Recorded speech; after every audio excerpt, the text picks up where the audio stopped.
Thank you for joining us this evening. We are going to be discussing a subject that felt like it was barely out of the news for 4 years or more, and utterly linked to one particular character, the last resident of the White House. With the departure of Donald Trump from the White House, however, fake news certainly is not going away. And actually, I think we'll find out tonight, fake news didn't arrive with the emergence of Trump and Trumpism. So we're going to be talking quite a bit about exactly what fake news is. Obviously, it covers a vast range of misinformation.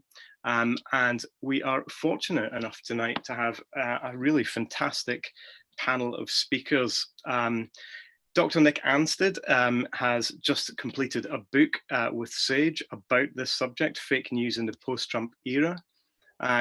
Nick is an associate professor at the Department of Media and Communications at the London School of Economics and Political Science. He researches political communication, democracy, and political institutions. And as I said, he has just published this new book, What Do We Know and What Should We Do About Fake News? Nick tonight is joined by Irina Borogan, a Russian investigative journalist, co-founder and deputy editor of Agentura.ru, a watchdog of Russian Secret Services activities. And she has also written a book called The Red Web, The Kremlin's Wars on the Internet and the Compatriots, the brutal and chaotic history of Russia's exiles, emigres, and agents abroad. Giving another perspective tonight is Salil Tripathi, an award-winning journalist and writer who chairs PEN International's Writers in Prison Committee. He was born in Bombay. He's been a correspondent in Singapore and Hong Kong, and now is resident in New York after a long period in London. I'm Stephen Kahn. I'm the executive editor of The Conversation, which I hope is the antithesis of fake news. The Conversation seeks to bring research-based comment and analysis on everyday news events, and all of the content comes from academic experts working in tandem with professional journalists. We are going to be having introductions from all three of those panelists.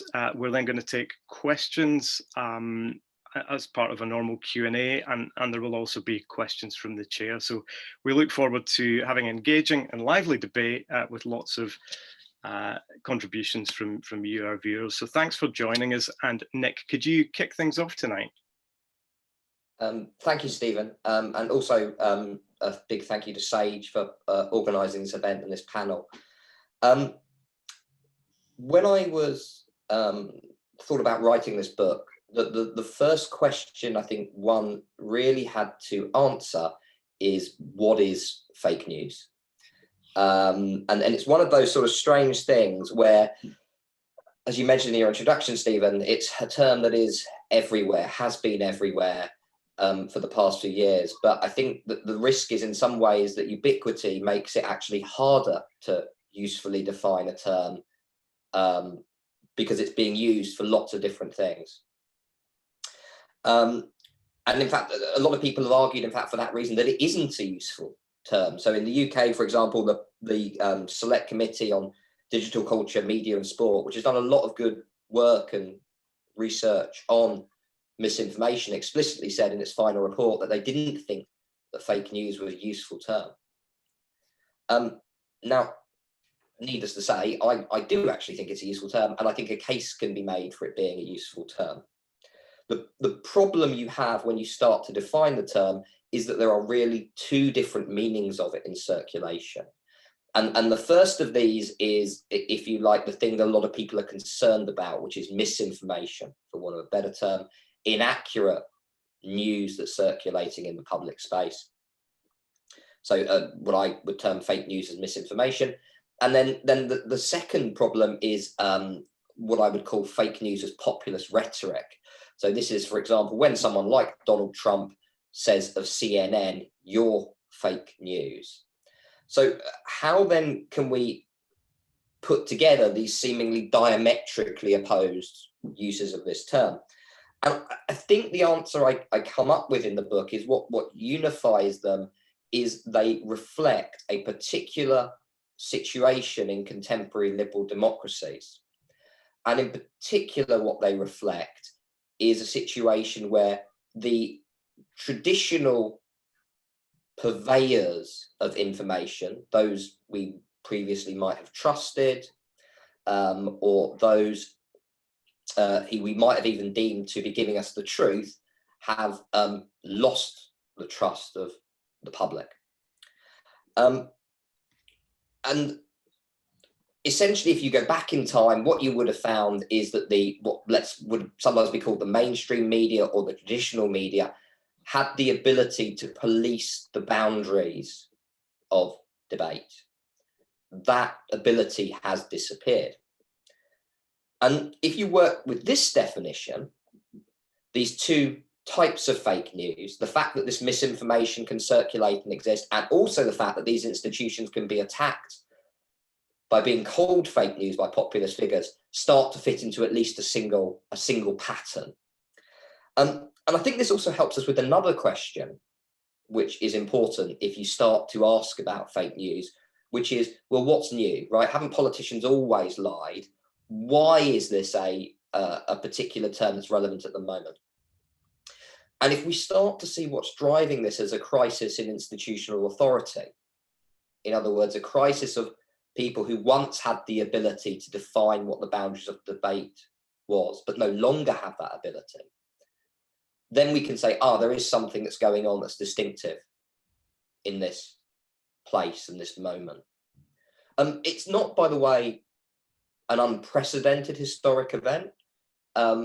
Most societies have ways in which they define the boundaries of acceptable information, and they also have moments in time where those boundaries are contested. So the obvious example is the medieval church, so losing control over the biblical text in the Reformation. So there are examples where an institution that's had a lot of authority loses that authority, and it tends to cause contestation. So if you see the crisis in fake news in that context, then it starts to become a singular event, at least. Now, the particular sort of format of this book and what it really requires you to do and to think about is to ask sort of two particular questions, which is, what do we actually know about fake news? And then what can we do about it? So I think what I wanted to sort of think about in terms of what we know about fake news, I wanted to highlight three things that I think are myths about fake news. So things we might think we know, but actually are more problematic. So the first of these is the idea of echo chambers. Barack Obama, in the interviews around his biography, spoke a lot about echo chambers. Joe Biden referenced them. In his inauguration speech, in fact, he referenced the idea of echo chambers. But it's actually really worth saying that for social scientists, trying to find empirical evidence of echo chambers is quite hard. And in some ways, of course, this makes it even more scary. It might be that people are seeing different types of information, but they're still believing particular sorts of extremist information, or they're gravitating towards this. It's not that they don't have choices. It's actually they do, and they're making certain choices. But yeah, the empirical evidence for echo chambers is quite limited, despite it being a very trendy, zeitgeisty way of thinking about this. And I think the second myth, if you like, and this isn't quite a myth, but it's maybe just more complex than it appears, is that we tend to think of fake news as coming from external actors.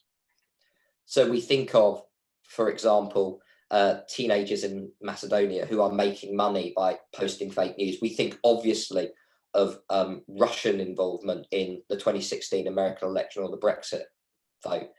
And that's not to say that these things aren't happening. But actually, if you look at where a lot of this information comes from, where a lot of the content comes from, it's domestically produced. So those teenagers making money were actually copying and pasting content onto extremist partisan groups that already existed in the US. So the underlying divisions that fake news exploits are pre-existing and structural within society. So even when you do find evidence of, for example, foreign involvement, it's because weaknesses and splits in societies have been identified and are being targeted, right? It's not a coincidence that the Internet Research Agency in St. Petersburg, we now know that a lot of their content was, for example, aimed at African Americans and the African American community, trying to dissuade them from voting. And that's because of the underlying structural nature of American society. So I think in some ways there's almost a sense in which it's comforting to think of it as being external actors or blaming external actors, but the roots of this problem are much closer to home. The final sort of myth I want to tackle is to think about fake news as being just about content. And I think this is partially because content is the most accessible way of looking at the challenge. So there's plenty of great academic studies where people look at fake news stories and how they circulate, and they look for content, and they do what we would call a content analysis of that. There's big headlines around, the infamous one that everyone remembers is the Pope endorsing Donald Trump, which circulated further than any other story in the 2016 American election, despite not being true. And obviously these are quite headline grabbing, these examples, but actually, ultimately though, what I would argue is that fake news is about power. And it exists in a sort of a much wider nexus of political violence. So it can bleed over into the real world. We obviously saw this in the storming of the Capitol buildings in the United States. And it's, you know, ultimately about gaining control of the coercive machinery of the state. So if you look at examples like the Philippines, if you look at examples like Brazil, there's fake news there, that's part of the story, but ultimately it's about getting your hands on the levers of power, you know, in quite a traditional sense. Also, when I talk about what we know about fake news, I just wanted to also highlight what we don't know. There's a lot we don't know, and a lot of this is to do with the way in which particularly social media platforms guard their data. So it's a very, very hard space to research. And I think a lot of that is to do with the inaccessibility of data from platforms like Facebook. We don't really know what people are seeing on Facebook because everyone's Facebook timeline is distinct to them. It's unique and it's ephemeral. So it changes over time as well. So it's really, really hard to research. And one of the bizarre consequences of the events of 2016, particularly around Cambridge Analytica, was that Facebook made it even harder for researchers to research that environment on the grounds of trying to protect users' privacy. So historically, you could actually download some data from Facebook for research purposes. That became much harder afterwards. So we actually know even less about Facebook than we did previously. I want to move on just quickly as well to talk about what we can do about fake news. I want to mention 3 possible solutions and why I have concerns about them, and I want to talk about what I actually think the solution is. So I guess the one that always kind of comes up is fact-checking. So fact-checking is a new type of journalism. It's a genre of journalism where what you're doing is essentially reviewing a story and identifying exactly how true it is. There are at least 2 reasons to think this is not a very good solution. So one of these is the problem of audience. So if quite a lot of times, for example, if you look at the BBC, what the BBC will do is a politician will go on a high profile political chat show, they'll make a claim, and then on the BBC website, they'll do a fact check of whether this is accurate or not. The problem is, of course, is that these audiences don't match up. So the people who consume the website are not the same people as those who will see the claim on the television program. So for many of the audience, this goes uncorrected. The other issue is that fact-checking may actually spread misinformation. So the infamous example of this is the famous bus, the Brexit bus, on which they painted the sign saying 350 million pounds we can take back from the EU. And this got, you know, absolutely slaughtered by the fact checkers because Britain gets a rebate, so the money wasn't accurate. A lot of this money then comes back to the UK in various programs as well, agriculture, higher education. And the Vote Leave campaign had also said, oh, we're going to keep those programs going and we're going to ensure that we still get this money. So that money was basically already spent by them. And the end result was, depending on who you listen to, actually the actual figure was £250 million or it was £180 million.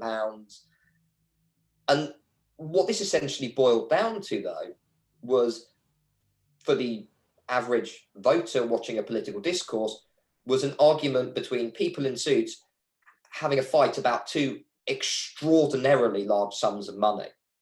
So all it was doing was amplifying the Vote Leave message, which is, if we leave, we're going to save an extraordinarily large sum of money.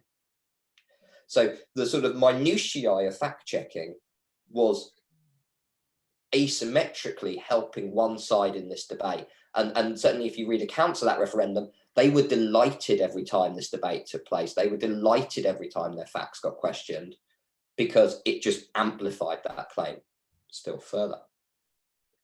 So another question then is, another solution is, well, we could rely on the social media companies. We could say, well, maybe they could police this space. And actually, of course, to some extent they are. We know that social media companies make choices about what we see, right? We shouldn't be naive enough to believe that something like Facebook is an organic space. It's designed, it's contrived. The algorithm is the construction of human beings with an objective. Now, that objective is actually making money.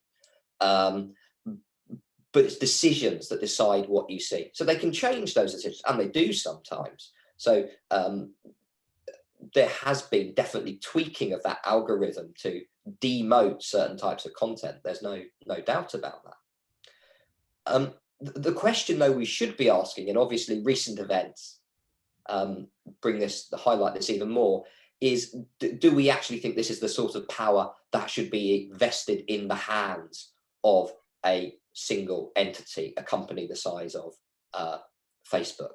Yeah, this is a huge amount of power to grant to them. I think it's also an interesting question, actually, to just ask, would Facebook want that power?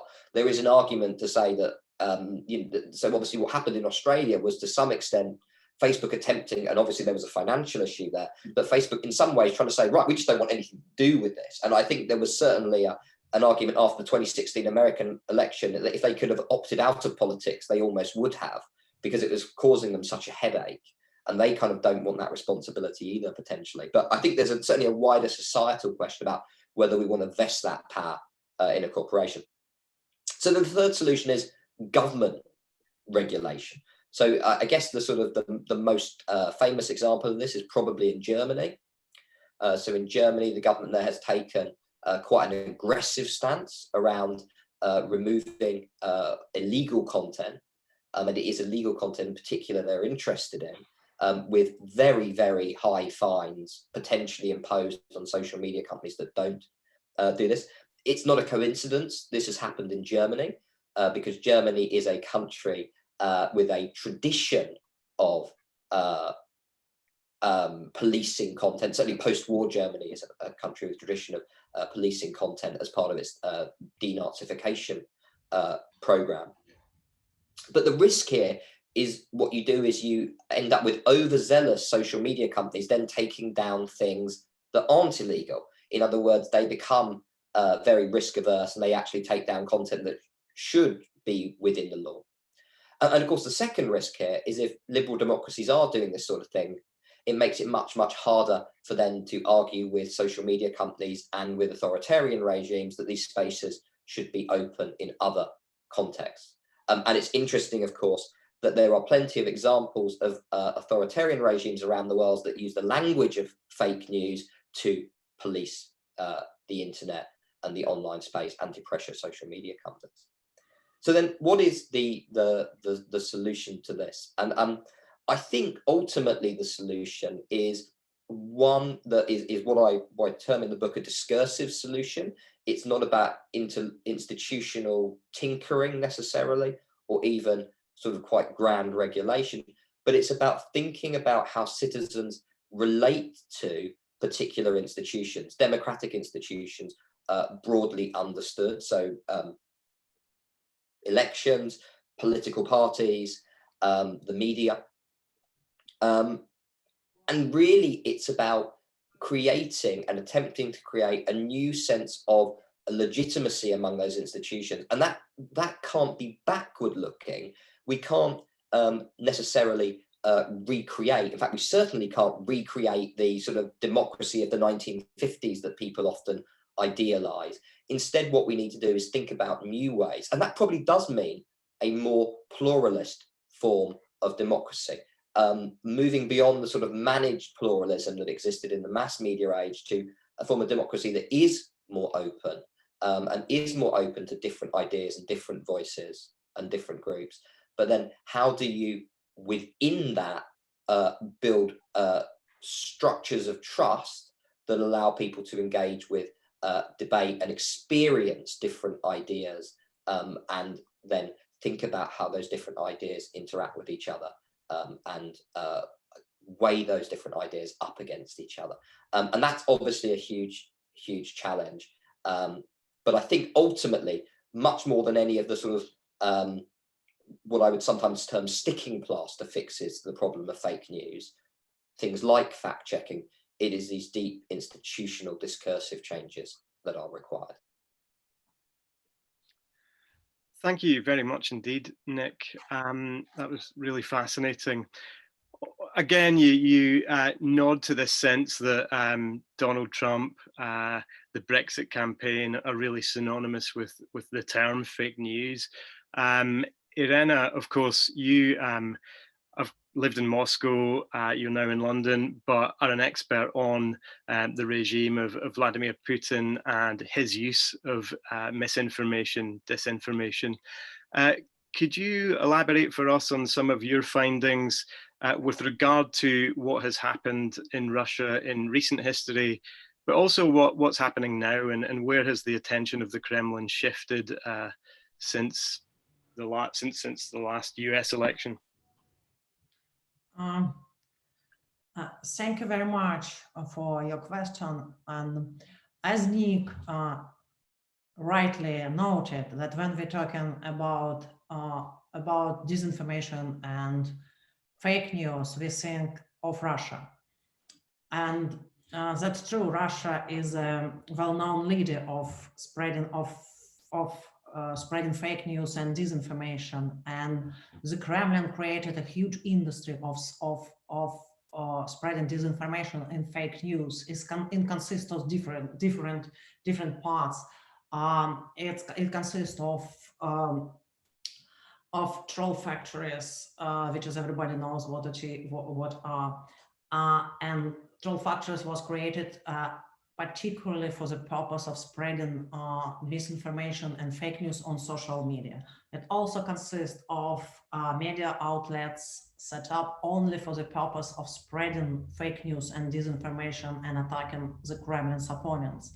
And the Kremlin also for disinformation, for spreading disinformation and fake news, because the Kremlin also use its normal traditional, say, media like TV channels and newspapers and websites. And so it's huge industry. And initially, in the beginning, initial targets of this activity was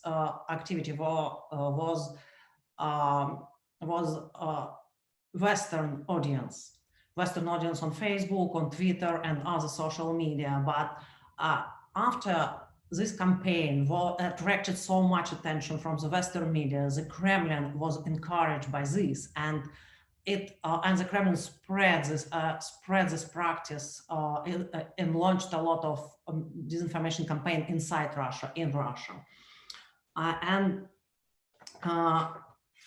we know. Everybody knows about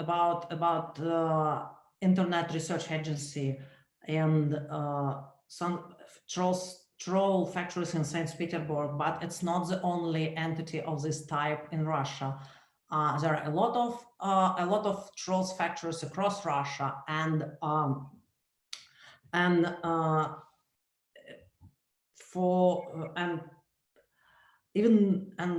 a lot of entities created only for spreading disinformation fake news in Russian provinces and Russian regions. Even 5 years ago, troll factories was exposed in Russian province and Nizhny Novgorod region, and even the Republic of Adygea, which is North Caucasus Republic, too far from Moscow, and a lot of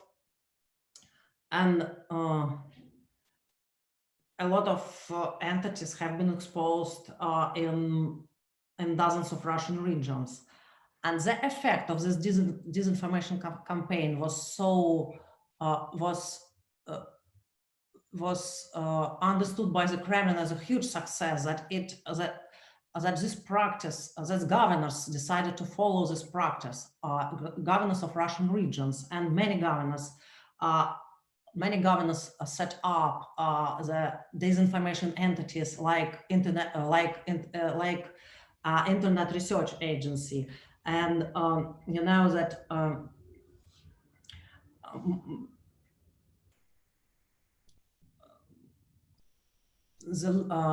the Moscow mayor Sergei Sobyanin was the first among the governors, and he even launched a network of bots who attack his opponents, who smear opposition on social networks, and he also used his bot networks for pumping up his popularity on social networks.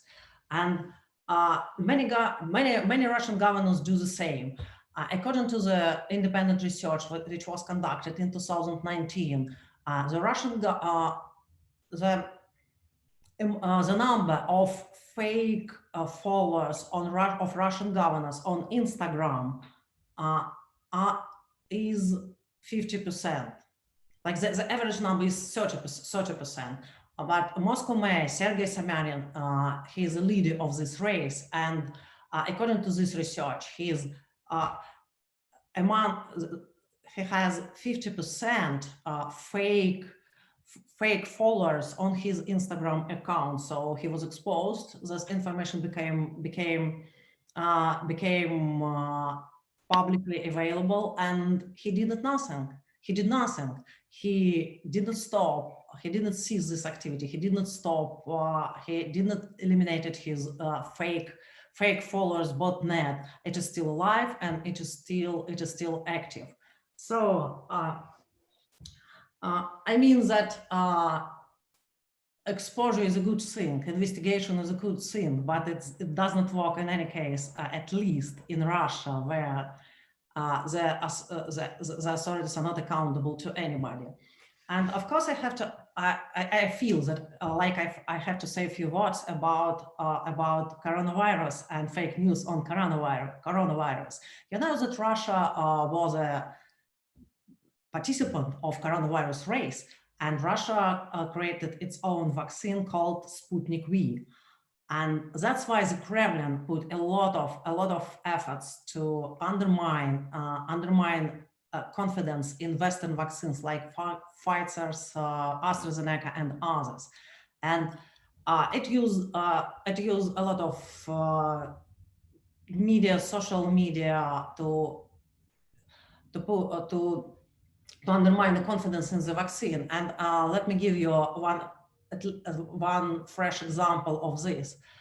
Sometimes in this case, the Russian official media was used for spreading disinformation on Pfizer vaccine. The Russian official government newspaper called Rossiyskaya Gazeta has recently run a story about Pfizer vaccine, which became a reason of death of 64 people, elderly people in Sweden. They published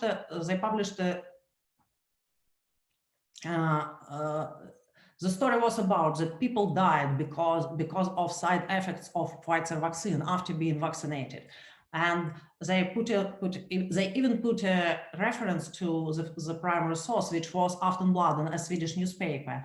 But if you check this, you can see that Swedish newspaper published a story about that 64 people who died were elderly people with underlying medical, with underlying underlying medical conditions and independent investigation demonstrated that there is no connection between these deaths and the Pfizer vaccine. So, but it didn't stop the Kremlin to publish this information, and it's official paper. Thank you, Irina, and you take us into an area of this discussion which I'm sure we're going to explore at some length later on, and I'm sure there may be questions from the audience on this as well, but clearly misinformation around the vaccine campaign is almost becoming a hallmark of the pandemic story, and almost sort of taking over from what we saw as being fake news in the sort of Trump Brexit era. Salil, you join us from New York tonight. You have some thoughts, I know, on the vaccine side of things and the evolution of fake news on that front, but you're also going to talk to us a little bit about your experience and knowledge of events in India recently. Yeah, I think so. What I will do is thank you, first of all, both Nick and Irina. Learned a lot from what both of you were saying, and a fascinating book indeed. And you managed to pack a lot in a very short space. So compliments on that. I want to divide my comments in 2 or 3 parts. I do want to talk a little bit about some of the concepts behind what we are talking about today, which don't deal with news per se, but with the nature of truth.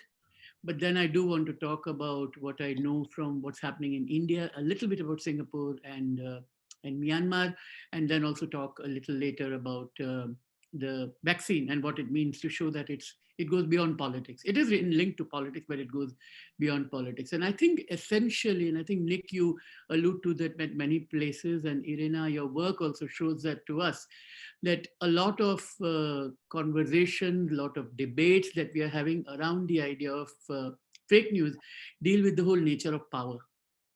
And by nature of power, I mean who controls truth, who owns it, and can facts be sufficient to override perceived truths? And basically it's an argument about reason on one side and faith on the other. Now I want to take us back to a quote which I will say first, which goes back to 1987, and it's said in the context of fiction and a novel, but it kind of presages what we are talking about. And here's what the quote is, and I'll tell you who it is, but let's stay with the quote. How it is very difficult to establish the idea of morality in a world which has become so uncertain that it is difficult to even agree on what is happening. When one can't agree on a description of reality, it is very hard to agree on whether that reality is good or evil, right or wrong. Angels and devils are becoming confused ideas. What is supposed to be angelic often has disastrous results, and what is supposed to be demonic is quite often something with which one must have sympathy. Mine is an attempt to come to grips with a sense of the crumbling moral fabric, or at least the reconstruction of old simplicities. It is also an attempt of someone like myself to figure out what is the meaning. The person I'm quoting is Salman Rushdie, and he was talking about satanic verses in 1987 when the novel was still in his mind. He was writing about it. And we know what happened when he portrayed what was clearly a fictional idea was seen as actually the fact. So I think the crucial point here is that when we can't agree about what has happened, that leads to a problem. And Kundera taught us that, struggle of man against power is a struggle of memory against forgetting. And the reason I want to focus a bit on India is that when we talk about fake news, we do talk about the Russian troll factories. We do talk about manipulation that might be coming from the Russian Federation, from Putin. And we also talk a lot about what Trump did and how he weaponized it, as well as the Brexit debate. And I lived through the Brexit debate. I lived in London at that time. What I want to focus is on what the Bharatiya Janata Party, the ruling party in India, has been doing and how it has weaponized it. And it does it in both ways. There's a question about disinformation and misinformation that I saw coming through. And I think there's a bit of that in both ways. That one technique that it has a huge army, thousands of people who come up and down. It's like waves, when there's an election, then they have all these recruits who come in, some of them voluntary, some of them paid for, who join the army of the government, as it were, to spread a particular narrative, a message. And like all the narratives that you get, there is an element of truth or an element of what seems to be real embedded in it.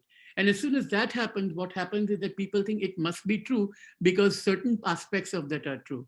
So one way they do it is by repeating what are commonly known facts about heroes of Indian independence struggle, whether it is Gandhi, whether it is Nehru, and come up with by distorting it slightly or tweaking it slightly. So one of the mythologies would be that Nehru did not want India, for example, to become the part of the UN Security Council, that he gave away the seat to others. The other could be that Gandhi had extremely negative views on Dalits, Jews, or the blacks. And in South Africa particularly, because Gandhi spent about 22 years in South Africa in the 1890s to 1915.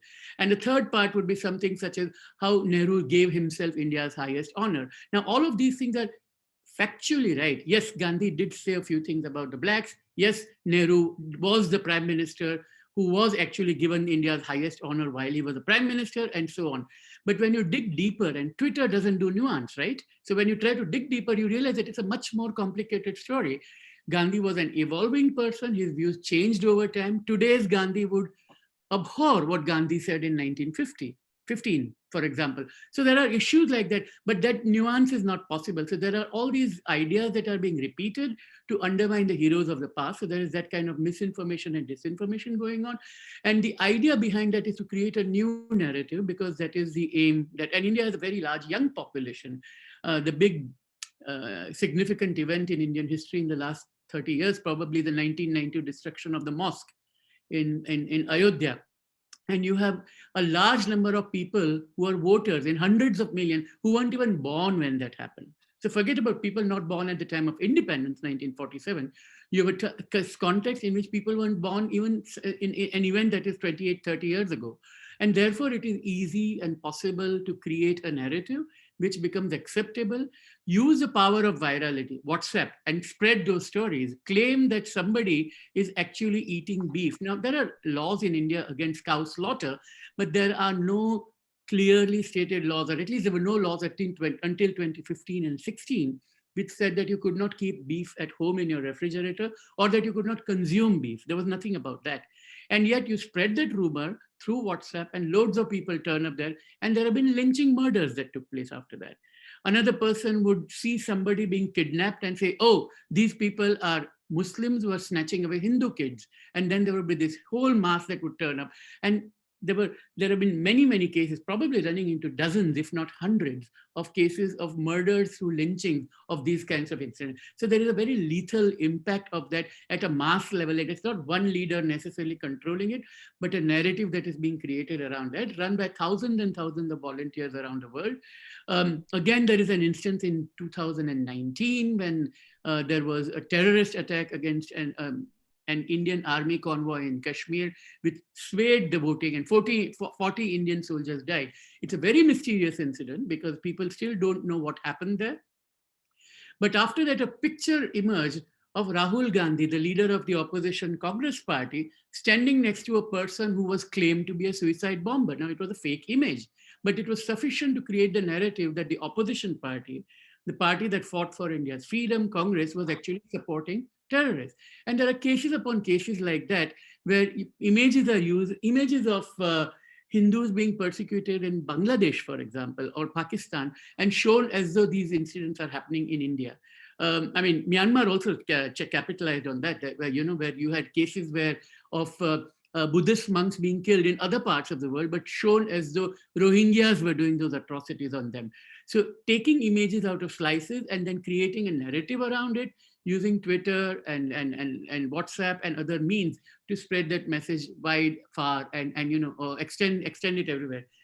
Now, the BJP's rise to power definitely is significantly because of the way it brilliantly used social media.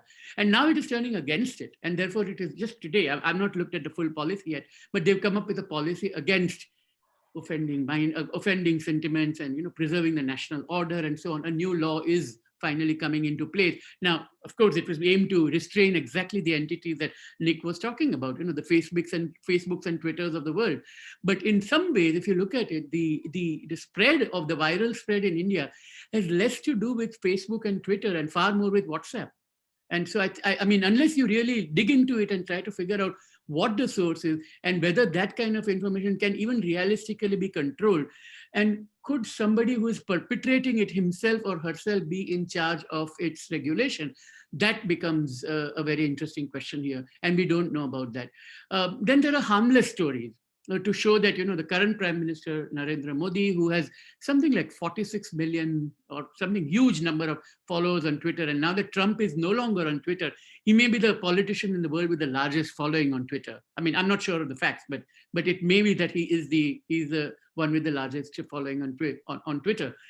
Be that as it may, but you have a situation where there's some of the things that come out at that time in this are to burnish the image of the government and therefore of the leader. So one of the things you periodically get on WhatsApp from people is that the UNESCO has given an award to the Indian national anthem for being the most beautiful national anthem in the world. Now, it's a beautiful tune. I mean, it's Tagore's poem, and I love that song too. But to say that UNESCO actually gives out such an award periodically is simply not true. I mean, because there is no such award. But you have stories upon stories like that periodically coming out of some claimed achievement and say that this happened and this happened during the present government and so on. Now, this takes us back to, I mean, I'll end soon because I don't want to overrun my time, but Nick made the point about trust. And I think that's a very crucial point here, that we are in this space because there is a problem of credibility.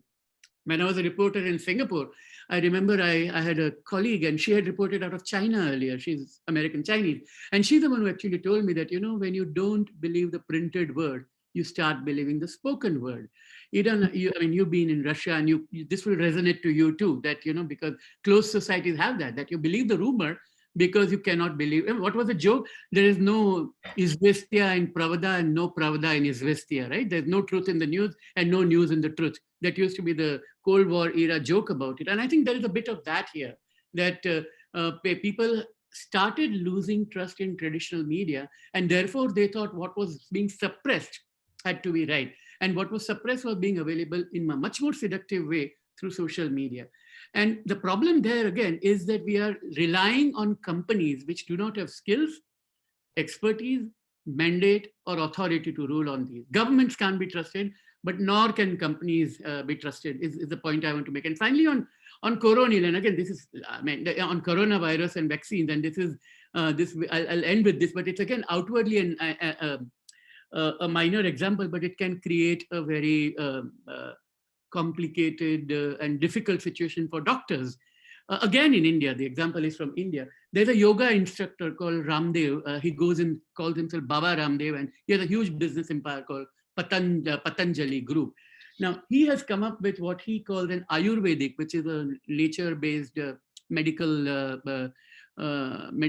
medicine system, very old, very ancient in India. Many people like it, and it has some uses for many people in certain cases. And he's created a medicine called Coronil, Coronil, which is supposed to build immunity against coronavirus. So far, so good. I mean, whether it's true or not, but at least it won't harm you in any way. But they actually came up with a statement that the World Health Organization had authorized it.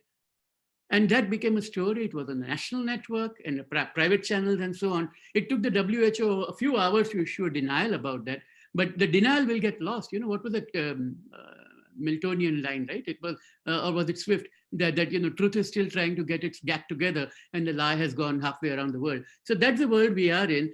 And the only reason I've focused on the Indian example is precisely to show that it's not just a problem in Western democracies, other large democracies have the problem too, shifting the focus, shifting the narrative, and shifting the meaning of truth.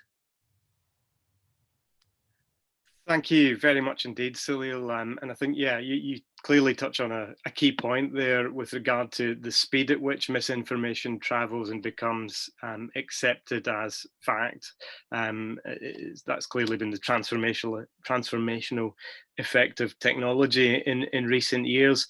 I wonder if I might start just by pulling out this issue of trust that you raised, and you almost actually put the matter back to Irina and to Nick. So I might just invite Irina, first of all, to come in on that matter.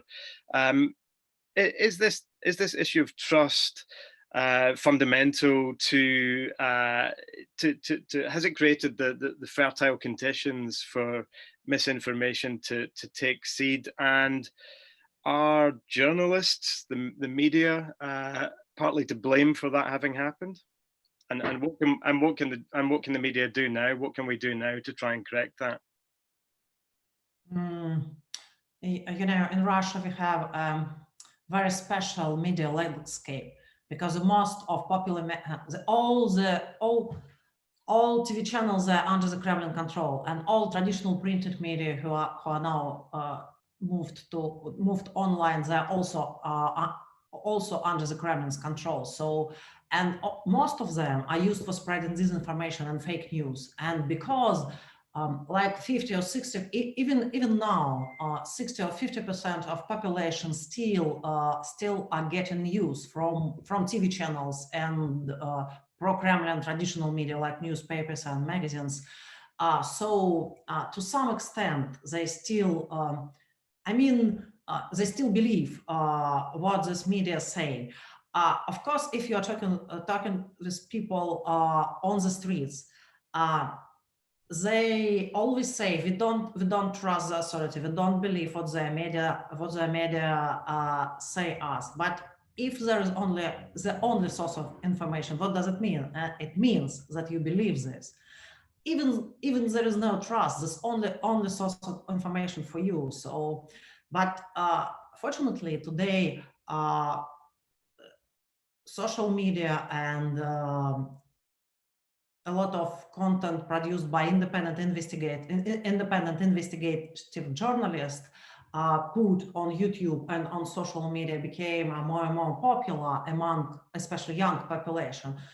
It's undermine the trust to the Kremlin's news, but it's like maybe it's involved like maybe 10 or 5, or frankly speaking, maybe 10 or 5% of population of Russia. So trust is an issue, but living in an authoritarian state, I still see that people still trust the authorities, so they can spread any kind of disinformation and fake news on their media. And also, what is also very important, that dictators, they're not stupid, and they don't spread absolute disinformation. I don't know, they don't tell something that people don't want to believe. They use already existing prejudices and what people want to hear about, say, Europe. Russian populations, let me give you one example. Russian people, they know that people in Europe are living better than in Russia. They have higher living standards, their health system are much better. But there is no way for the 95% or 98% of population to immigrate to the Europe. So they are disappointed not having all these privileges that the average European have, and they are pleased to hear that Europe is a mess. European Union is a mess. That the European vaccine caused a lot of deaths, and migrants gonna to kill European Union and European safety. And the same happens with news about America. So what we can do as an independent journalist, what we can do with this, or academics, or I don't know. It so depends on the whole situation. You can't put your efforts on the one direction. Just put independent investigation on the social networks and on YouTube, which is Russian, which is independent investigators do, and also opposition politicians like Navalny also do.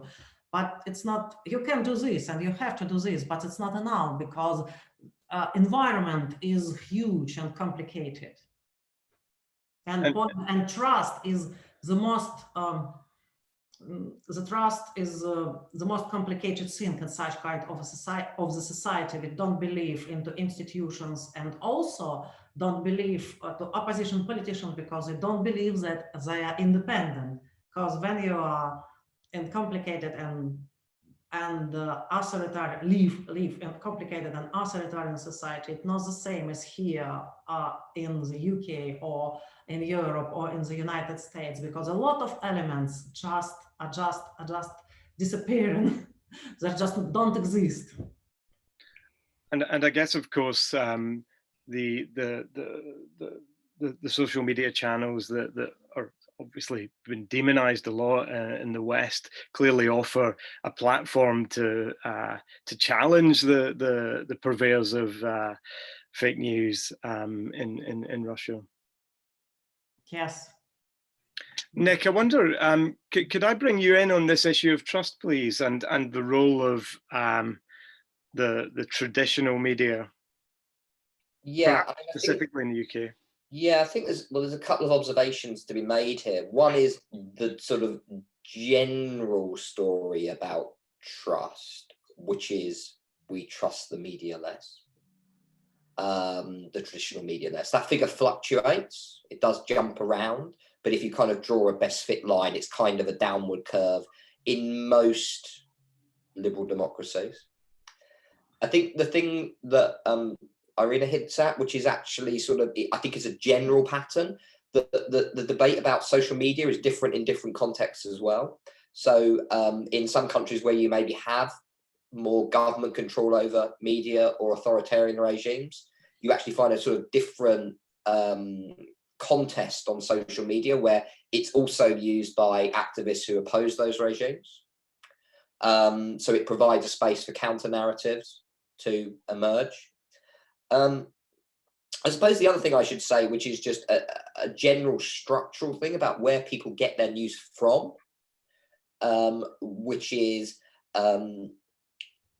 what we know is that if you look at, say, the UK, and I don't think the UK is necessarily atypical in this sense, the past 6 or 7 years, longer, has seen a decline in television news consumption, seen a decline in newspaper news consumption, probably most dramatically of all. It's seen an increase in online consumption.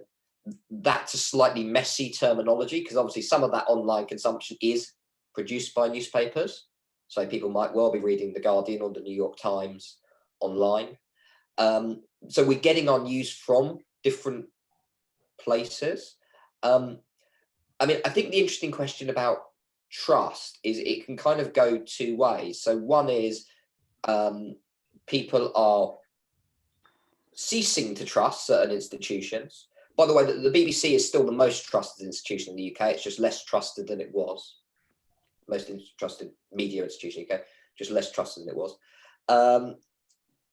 And they can kind of deposit that trust on something else. And obviously the way in which people get their information through social media is different, right? It happens through networks. And there's some really interesting data there about who people actually follow on social media. So people do follow news organizations and they do follow journalists, but actually quite often it's just from friends and family they get information circulating to them. So it's a different sort of network, a different sort of space. But the other thing, and I think why fake news can be particularly pernicious, is it can just kind of undermine trust full stop. And so this idea, you know, if you look at, I mean, some of the literature on Russia actually says this, that the aim isn't to replace one truth with another truth. It's actually to undermine all versions of the truth. So it's about creating doubt, full stop. And it's kind of not like you need to just believe what the Kremlin is saying. You just need to make sure you don't really trust anything. And that's kind of good enough for the political objectives. This is particularly the case, obviously, with sort of information type warfare or fake news, when you target it at other countries as well. Is really what you're trying to create is doubt or discord or disagreement or change the tone of the debate to make it more aggressive. These are actually your objectives rather than getting people to move from one thing to another thing. I'll make just one other observation, which I think is important, right? And I think because and I'm as guilty of this as anyone else, but we often tend to think about fake news in social media spaces. Obviously, traditional media has a role in circulating this news as well. So the obvious example is Fox News. But even when they're covering fake news as kind of an interest story or an look at these odd ideas that are circulating, traditional journalists have to be really, really careful with this stuff because we know, for example, there's some research that says not necessarily when media, but when politicians talk about fake news stories, even if they're expressing concern, it actually makes people more likely to believe the fake news stories. So even the way in which, you know, traditional responsible media circulates this information, I think poses risk. And that's before you get on to, you know, some of the traditional purveyors of what we might call fake news, like, for example, the tabloid press. So it's not a straight, hard, old media, new media distinction. That's one thing to say. And if you like, the greatest risk in terms of the trust thing is an overall decline in trust, rather than necessarily people just saying, oh, I'm believing that thing I read on Facebook rather than the thing I see on the BBC. Thanks. There's actually a question from the audience that ties together a few of these threads, so I might just grab that for now. It's from Martin Bright, and is fake news really a new phenomenon, or is it simply the case that social media is particularly suited to totalitarian manipulation? And then he says in brackets, although during the Arab Spring we thought it was particularly suited to the fight against totalitarian regimes. Can anyone come in on that? Is it really new? Is it really a new phenomenon, or is this something that's actually been around for years and it's just that the technology has given it sort of greater volume? Can I come on this, Steve? Sorry. No, sorry. Well, just let me take the. Can I take the first part, which is just about, is this a new thing? Because I think we need to differentiate fake news from political lying or political untruth. And, you know, there's examples of political untruth in ancient Greece and ancient Rome. And, you know, there are plenty of examples of that you can find throughout history. And that's clearly something that's existed forever. As long as people have done politics, there's been untruth there. But what I would suggest is distinct about this moment is this confluence between political untruth and the institutional crisis in liberal democratic regimes. And I take that, use that term broadly, so I don't just mean the old established democracies. You know, Russia is technically a democracy in the sense of there are elections every 4 or 5 years. You know, obviously India is the world's largest democracy. So it's not just the Trumps and the Brexits. We need to think about this in this context. But it's this mixture of misinformation, disinformation with the institutional crisis we face that I think makes this historic moment distinctive. And I would also say I see it as an institutional crisis rather than a technological crisis. There's a lot of literature out there that sees it as a technological crisis. The technology doesn't help and it contributes to that. But I think we're making a mistake if we think of it in primarily technologically determinist terms. I think we're missing something important that's happening here. Thanks. Irina, you were going to come in as well. Of course, fake news is not a new phenomenon because the very well-known example of this is like in the late 80s, the Soviet Union published a story on that HIV was intentionally developed in one of the CIA laboratories or Pentagon laboratories, and they published this story on one Indian newspaper, pro-communist Indian newspaper. And after that, the story was republished by many media in Africa.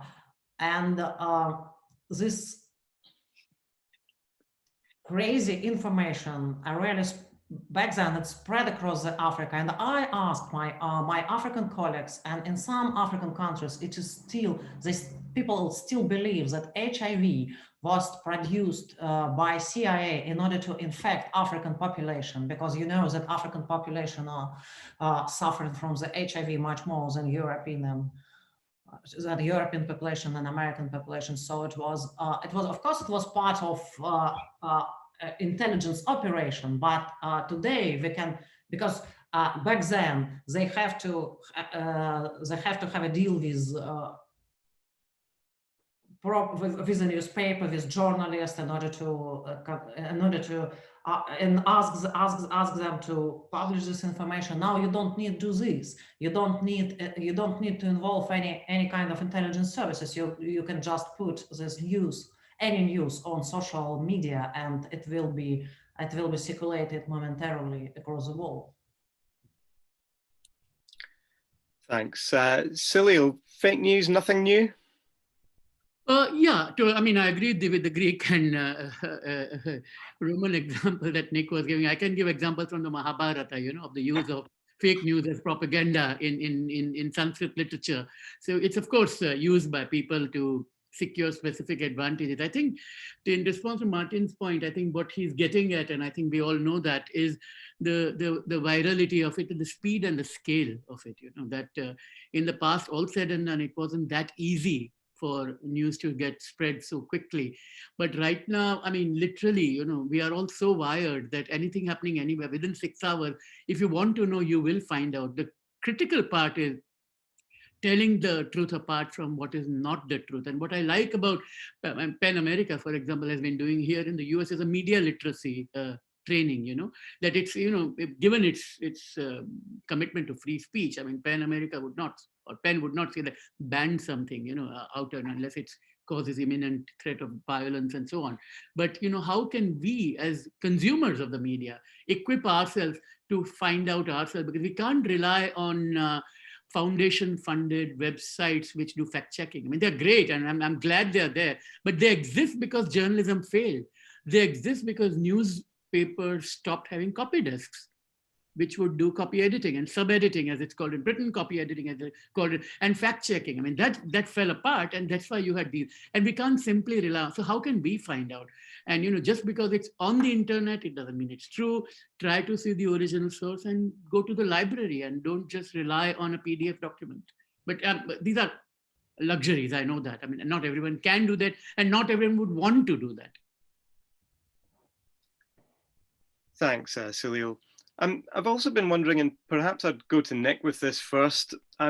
This is clearly a phenomenon that's been around for a few years, and as we've just heard, some centuries. But it's been cast as fake news and discussed at some length for a few years now. I'm just wondering, Nick, do you think that it's actually changed, given the speed at which technology is changing and the arrival of new platforms and new features on platforms almost constantly? Has fake news, has it mutated in the time that we've been thinking about it and studying it? Well, do you know what? There's I gave in my opening spiel, I gave 2 different definitions of fake news. So one is sort of the misinformation, inaccurate news, and the other is the populist rhetoric. But there's actually in the academic literature a 3rd definition of fake news, which predates 2016, which is much more interesting. It's much more democratically optimistic. It's about things like there's things like the Jon Stewart show in the US. So it's like a newscaster sitting behind a desk, but doing satire. And if you look in the academic journals between about 2000 and 2016, this is what they mean by fake news, is a kind of satirical news program. And the reason it's optimistic is a lot of people sort of felt that maybe this could connect new audiences, particularly younger audiences, with the political process and give them access to political information. By the way, that optimism was misplaced. The people who watched those shows were already very politically informed. That's kind of what the research then went on to show. But if that was the original definition of fake news, and then it became the misinformation, and then finally the sort of Trumpian rhetoric. So that definition has changed over time. And what I hope will happen is we will now move away from a couple of things that I think overly narrow our perspectives on fake news. So I think one of them is the focus on Trump and Trumpism. This is not a problem that's going to go away, right? It's not like the day after Joe Biden took the oath of office that the fake news problem and all the other problems that were created by the populist wave in the US were gone. And so that in itself means I think we need to reflect on that. But also I do think this idea about fake news simply as being content is problematic as well. We need to have a much stronger sense of how it fits into, for example, on the street violence. And Salil mentioned in his opening statement about the role that WhatsApp plays. So much harder space to research than Facebook. I've said earlier, Facebook is a hard place to research. WhatsApp makes it is 100 times harder to research than Facebook is. But what we know is that is linked in various countries to mob violence, for example. So this isn't just content at all. This is actual physical political thuggery. And so we shouldn't just think about this as being about the untrue stories that are circulating. So I think that sort of modulation change in what we think about as being fake news is really important. Thank you. Irina, any thoughts on how fake news might be changing from your observations in Russia or more widely? I mean, the amount of fake news in Russia is so huge that even me, I follow on social media only very trustful accounts. I don't sign on any kind of bullshit. And literally a few times a day, I got some fake news and which I believed in, and I just buy this false information. And after I just totally checked this, I see, oh, this is bullshit. That's untruthful. That's not true. And I mean that amount of fake, of false information, amount of fabrication is so huge that it became a new problem. Because if you are bombarded by dozens of untruthful fake news, you can't distinct it at one moment. You can't distinct it from the truth because it's huge amount, or you have to spend a lot of time on this, and you can't if you are not journalist. So that's new. Thank you. And just finally, Salil, any thoughts on how misinformation might be evolving? I think some of it, to be honest, let's face it, some of it could be unintentional because of lack of information on the part of those producing it, and the bias of the author themselves, because they want to believe in a particular truth. And therefore, again, I go back to, this is a very nuts and bolts, bread and butter type of issue, but that this is what journalists, this is why, I mean, I saw one of the questions was indeed about, if you don't trust the state, if you don't trust the companies, who do you trust? And we have to equip ourselves as readers on one hand, and we have to equip the desks and editing skills and make sure that they can sift through and ask question, and only then something gets in the public domain. Now, I know it's a very labor-intensive process. It's not very easy, but that seems to me the only way forward, rather than have a regulatory approach or trying to abdicate it and give the responsibility off to an unelected body, such as a private corporation. I mean, that's obviously a big challenge, given that we've come through a period where media organizations have been starved of investment, almost sort of universally. And now the sort of challenge facing them is greater than ever in terms of being able to check facts. They're subject to more scrutiny than they've ever been subject to before. And clearly, mistakes are called out, which is a good thing. But again, that chips away at the trust and the public belief that you've already alluded to. I might just go back and pick up some of the questions. There's a bit of a common theme around solutions, which I'm sort of keen to sort of try and wrap together. One question that asks, what makes societies resilient against fake news? Well, it would be good to know from the three of you if you can think of examples of societies that have been particularly resilient, and why that is the case. And then that slightly leads on to another thread around what is it that people can do, what resources are out there to help people address fake news, whether it's for children, journalism students, the media itself. I know that's kind of there's sort of two ends of that. So maybe Irina, do you want to come to that first? Just maybe first of all on this issue of what would you advise people to do? I advise to teach their children to understand what's going on and really don't hide the truth from them.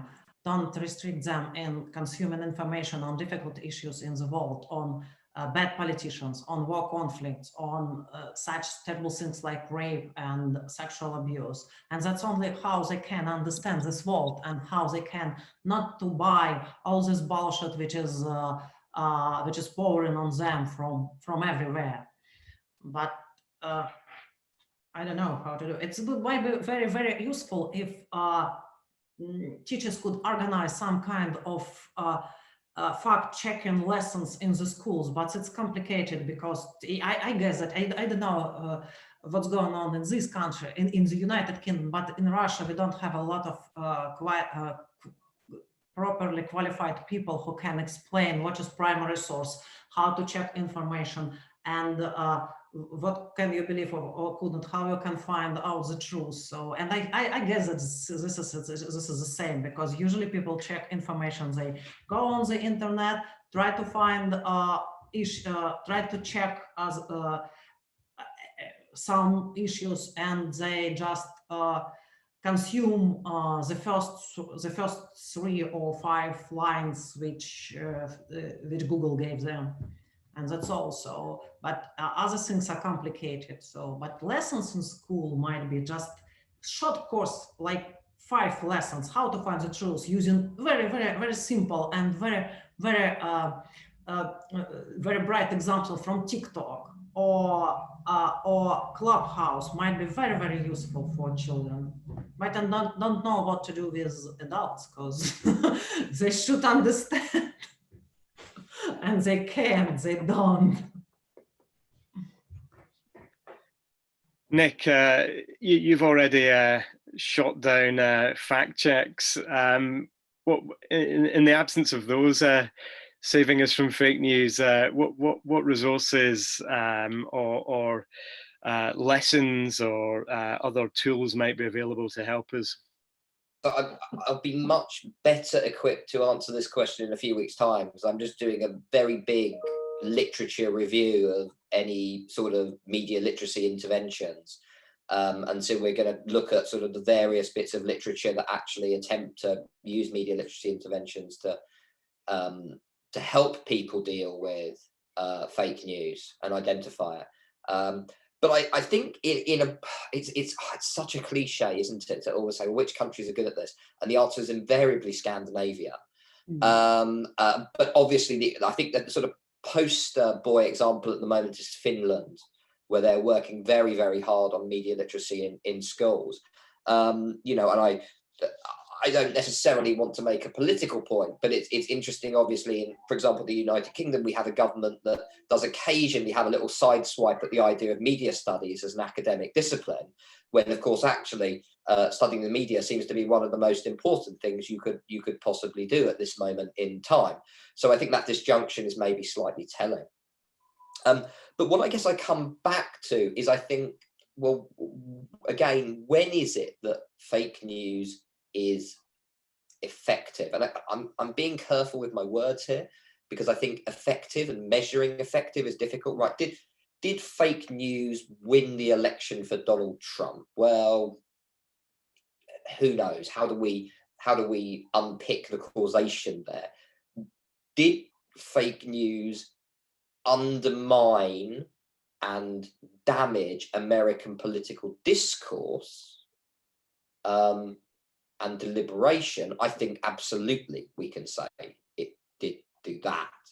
So, but the reason it's capable of doing that is because it was connected to, as I said earlier, but the structural challenges that face American society. So, you know, in a broad sense, I guess the solution is to start closer to home and think about those structural divisions that are ripe for exploitation. Yeah, I mean, like, this is not a new question for political theorists, right? How do democracies defend them? How do liberal democracies defend themselves against illiberal attack? Well, one solution is to be illiberal, but that, you know, in some ways is not a good solution. An alternative is to think about, well, what are the weaknesses that might be exploited by those illiberal attacks, and can we do anything to tackle them? So that would be my sort of real sort of structural suggestion, is to think about, well, what is it that's actually being exploited by these purveyors of fake news, and what do we need to do as a society to tackle that? Thank you. Salil, do you wish to come in and make any recommendations for how people can equip themselves to counter fake news? Yeah, so my response is more faith-based than evidence-based, because it's very hard to come up with I mean, I agree the Scandinavian example as one way to follow. Maybe Netherlands is also going in that direction. Northern Europe, let's put it that way. That might be one way of looking at it. But I think, what are the warning signs? And the warning signs I see is when people people in power start regulating the control of truth.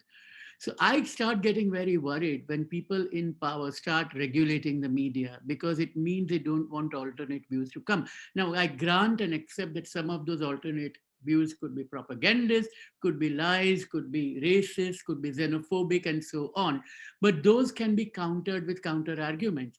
But if, speaking for the larger good, if the state says we are going to pass a law that only this version prevails, that is a danger sign. So equipping the people, and also, I mean, this is where I become faith-based rather than evidence-based. I would like to believe that by and large, people are not prone to going and killing their neighbors. Otherwise, we would be in a very Hobbesian world, which we are not.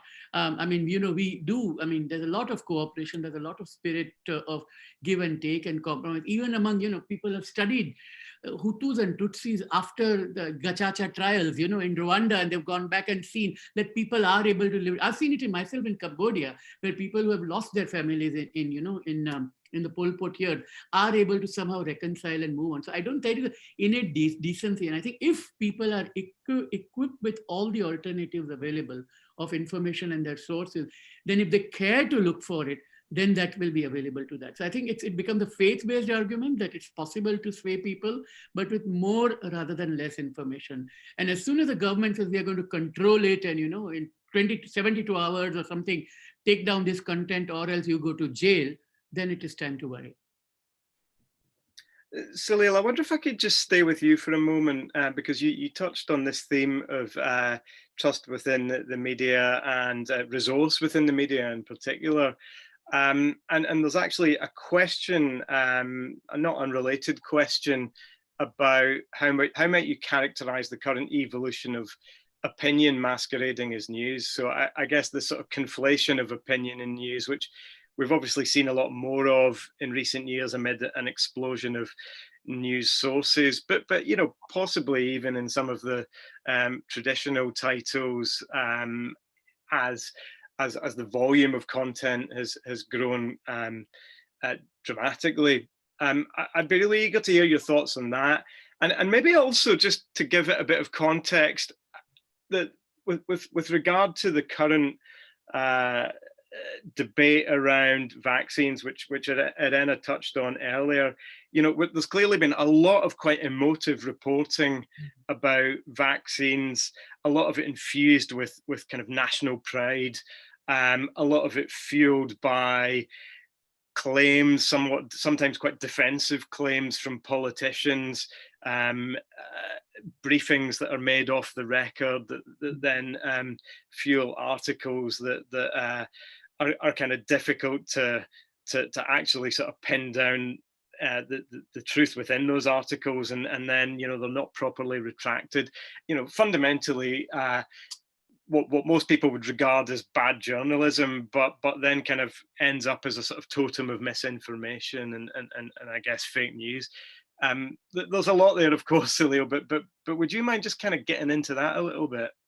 Yeah, so I think a clarity about what is an opinion piece and what is an interpretative piece, which is different from opinion, and what is a news report, needs to be much more clear. And I know that they are getting blended, and it doesn't help with talk shows on television, where because reporting from the ground is difficult, because reporting with cameras and trusting microphones in front of people is dramatic, but it doesn't get you the stories. It's far better to have 5 talking heads like we are just now here, and and get them to talk to each other and express opinion, because it's cheaper and easier. I mean, Fox News has built a fortune out of that, and so many others. I mean, I can give you chapter and verse of Indian networks which do something similar, with 15 shouting voices at the same time on an issue. So I think we need to, that distinction needs to be much more clear. And one reason print media and all media has lost credibility is because in the perception of the reader, that distinction is gone. The perception is that, the news media plays only so much greater clarity and transparency. Simple thing, if you're a business reporter, then make sure, I mean, I used to work with with an affiliate of the Wall Street Journal. And we had to actually report if we had shares in a particular company. If so, we couldn't write about that company. Now, there are very simple things which are credibility enhancing mechanisms, codes of ethics, which need to be in place. So the media itself has a lot to do to get its own house in order. And be very clear, when a reporter comes up with a copy which sounds skeptical and which sounds that there are missing gaps, it's the job of the editor to send the reporter back and, you know, to find out the other side of the story. But allow the opinion writer to say exactly what they want to. And it's almost schizophrenic in a way, because I mean, in my case, I mean, I do write both op-eds and I do write reported stories, and I try very hard to remind myself each time that what kind of writing I'm doing. And it's not that hard. It's important, but not that hard. But I think that kind of training, and so there's a lot of this that can be done, that needs to be done within, first of all, to reassure the reader that a fact is a fact-based piece and an opinion piece is an opinion-based piece. Nick, can I bring you in on that subject as well? Just thoughts on the conflation of opinion and news, but possibly also just thoughts on how the vaccine the vaccine rollout and issues around vaccines has been reported, and I guess sort of any fears around that you have. Yeah, so I mean, just on the issue of opinions and news, I guess this is one way in which technology has changed the dynamics somewhat. I think maybe the dynamics were already in play, but it's been accelerated by technology. So we've seen obviously a proliferation of online outlets that have to create content, and huge amounts of that content are opinion driven. And so the lines that I think necessarily in some of the, where there isn't necessarily the kind of culture that one would have in a traditional newsroom of the distinction between opinion and news isn't necessarily as clear. And I think that clearly has an impact. But then, of course, the other thing, and I think some of the questions have alluded to this as well, is this question of business model.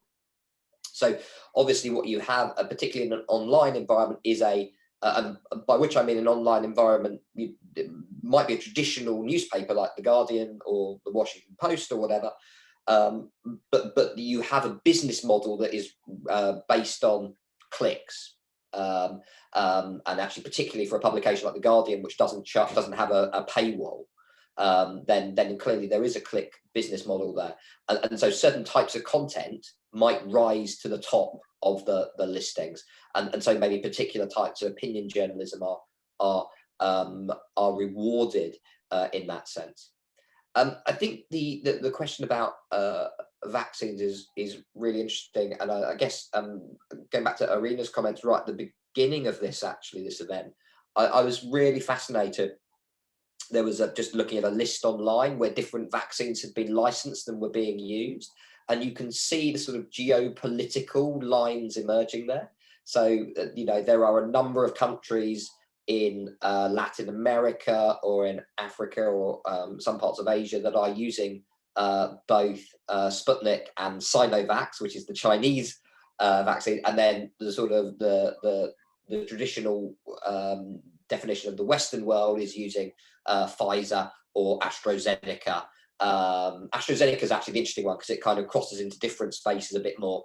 But there's almost this idea that, so one way of understanding fake news as continuity rather than a new thing, and particularly with the kind of the ways in which it's been used by international actors. So again, the Russian example being the most famous one. Is kind of almost as an extension of public diplomacy, or negative, if you like, negative targeted public diplomacy. And of course, we've also used the language of vaccine diplomacy in recent weeks, has become a sort of buzz phrase as well. So you're seeing, if you like, the intersection of international politics coalescing around both medicine and information in these spaces, and a kind of very, quite a traditional, my colleagues who study international relations would say this is quite a traditional, sort of spheres of influence type realpolitik. And what you're trying to do is make friends around the world by deploying something that's potentially really great, a vaccine, and you want to get there first. And so there is something very recognizable in what's going on here. But the information dimension to this is obviously accelerated by things like the presence of social media, by this ability to deploy negative information, black propaganda in particular contexts. Irina, can I bring you in? I told a lot about vaccination, so I haven't got any vaccines. So I don't know. In Russia, there are so. I mean, in terms of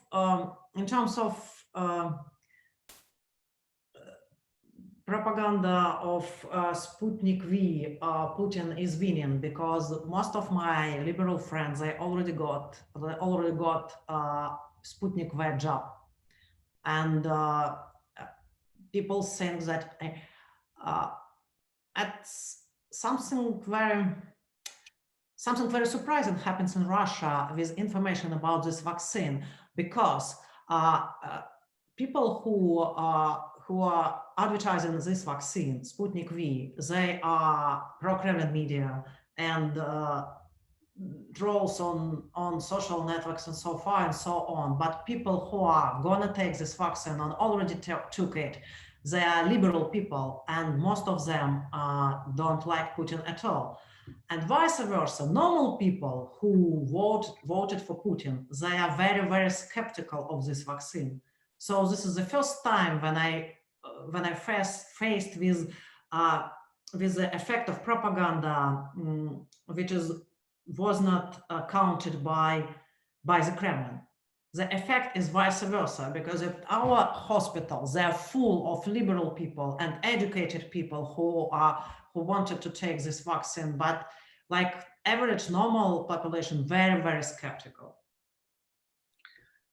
Thanks. We are getting close to the end of this discussion, and there is just one question that I'd quite like to put to all of you. It's a fairly straightforward one. At what age should media literacy training begin?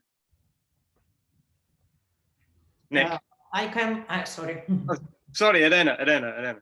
I think 10, because my niece, I talked to her before the Moscow protest.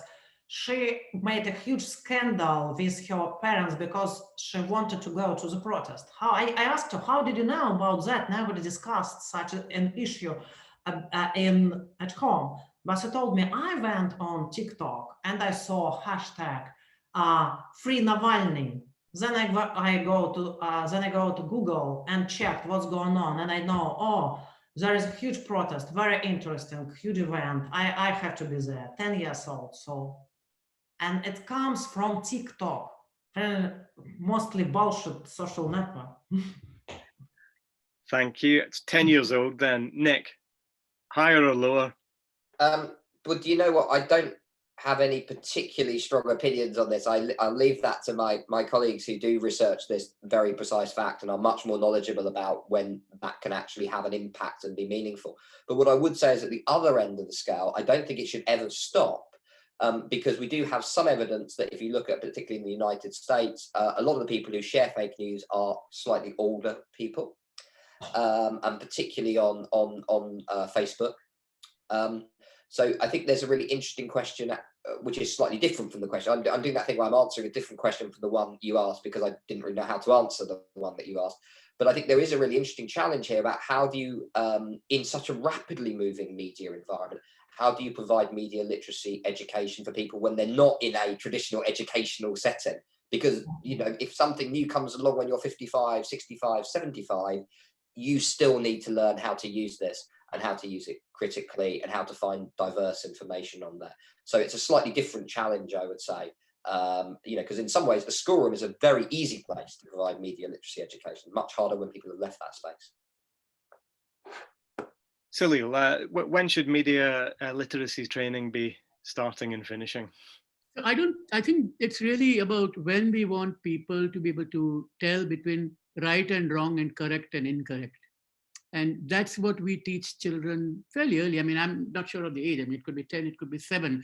But if we tell children it's 2 + 2 is 4, and then show that how, then exactly, or if we say that, in 1776, the US War of Independence took place. In 1947, India became an independent country. And if these are the facts that we are telling people at a particular time, that's exactly the time when they should know that these are facts because they're true, because they're accurate.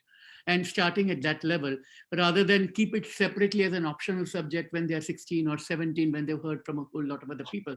Because basically we're talking about notions of right and wrong, not in a moral sense, but from an accuracy perspective, about equality, law, civics, society, history, science, and mathematics. I mean, when you talk about vaccine, you're talking about science and the way the body functions.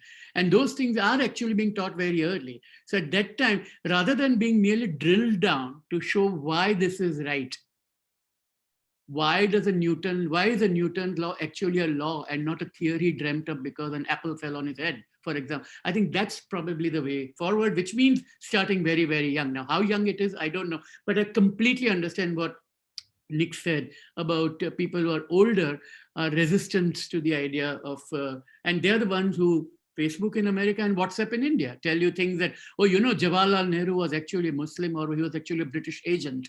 These are the kind of things I keep getting all the time. Yeah. Thank you, Salil. Thanks to all three of you. That's been a fantastic discussion, and I hope everyone's enjoyed it as much as I have. There were so many questions that I just couldn't get to, so I hope people aren't too disappointed. I would say go out and buy Nick's book. It's got many of the answers to a lot of these questions. I think all three of the panelists are on social media, on Twitter, so it could be further questions could be addressed to them there. And please forgive me, but I'm going to get one final plug in for the conversation, which I hope you will find is a source of responsible news analysis. So please get onto theconversation.com, register for our daily emails, and I certainly hope that will at least equip you in some regard to dealing with the shining a light through the misinformation that's out there at the moment. Thanks very much for your time this evening, and all the best. And I hope you will join another one of these discussions in due course. Thank you. Thank you. Thank you. It was a pleasure.